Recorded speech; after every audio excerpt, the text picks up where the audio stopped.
You're watching the Daily Roundup by People's Dispatch, where we bring you some of the top stories from around the world. Let's take a look at the headlines. Talks between Venezuelan government and opposition begin. Fewer women were employed in 2021 due to COVID, says report. Tuition-free medical courses in Greek university are under threat.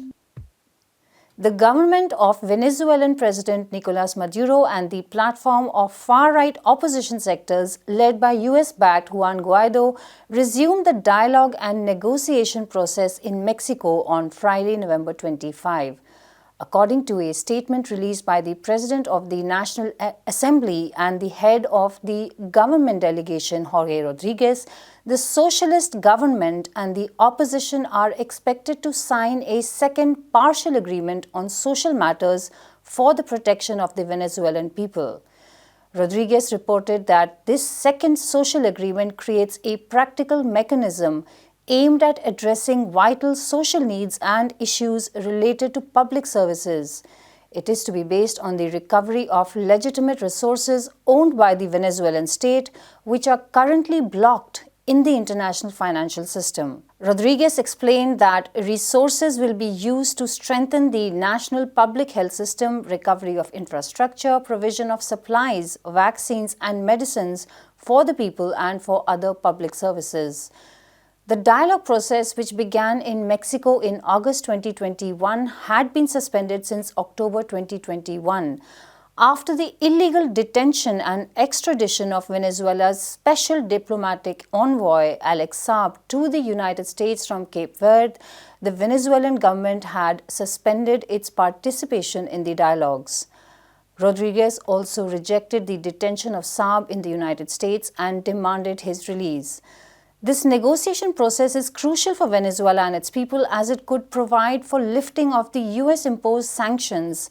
The sanctions have impacted their ability to access basic everyday items such as food, medicine and fuel. It is one of the major demands of the Venezuelan government as they have cost billions of dollars in economic losses to the country. In the previous 3 rounds of dialogue, the government and the opposition reached important agreements. In August 2021, they signed a Memorandum of Understanding for Dialogue.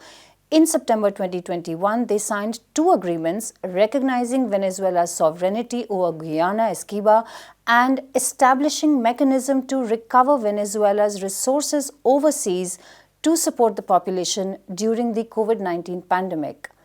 President Maduro announced the reactivation of the dialogue process in March after meeting with a delegation from the government of his counterpart from the United States, Joe Biden.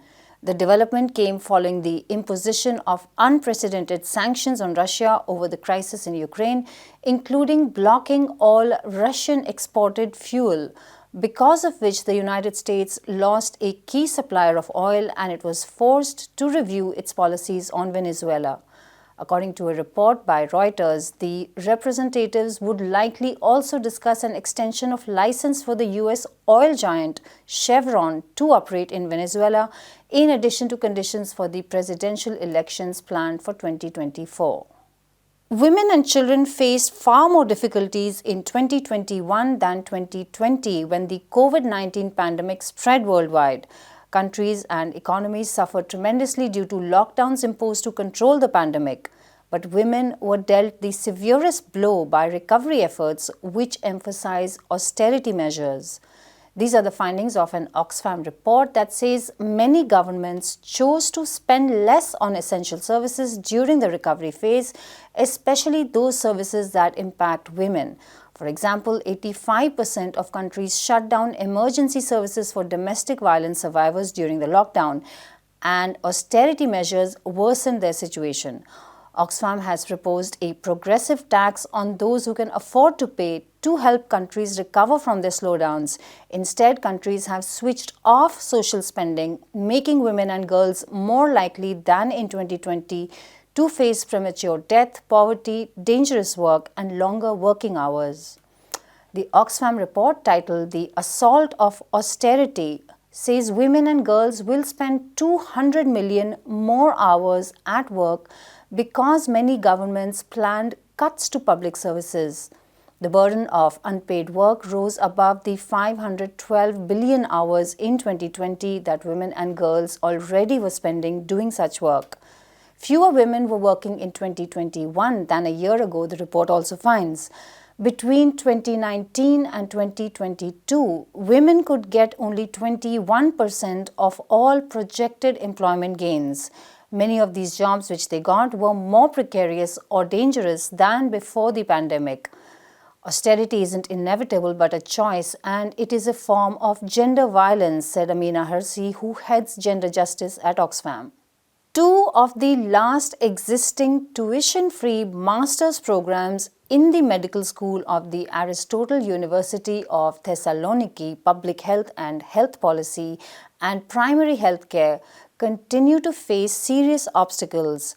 Their faculty is constantly being pressured to cancel the courses altogether or introduce tuition fees to sustain them financially.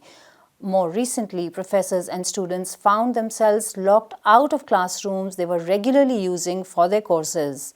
The doors were locked ahead of their lectures, and the locks had been replaced without prior notification. Because of this, the course had to be temporarily suspended. According to early reports, the locks were changed because the dean of the medical school decided that newly renovated classrooms were to be used by students enrolled in courses with tuition.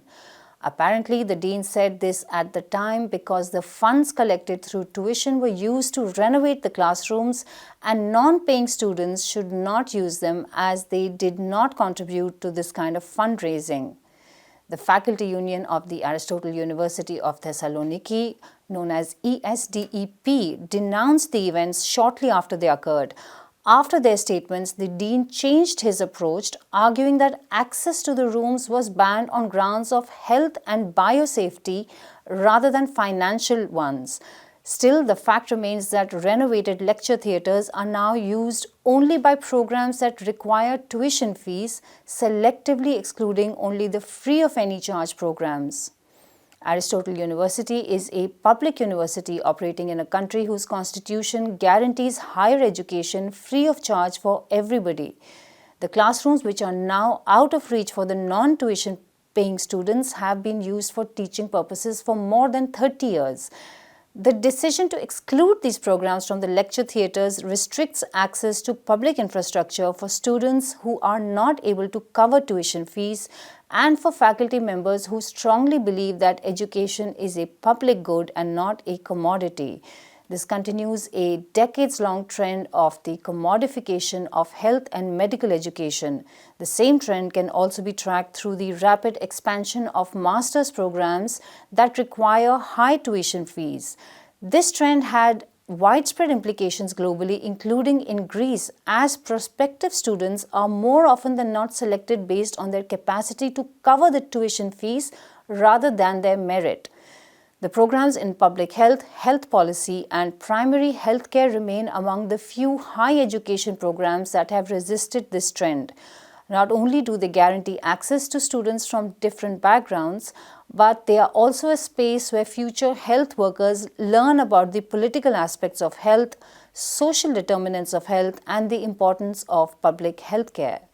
And that's all for today's episode. For more such stories, visit our website peoplesdispatch.org and follow us on Facebook, Twitter, and Instagram.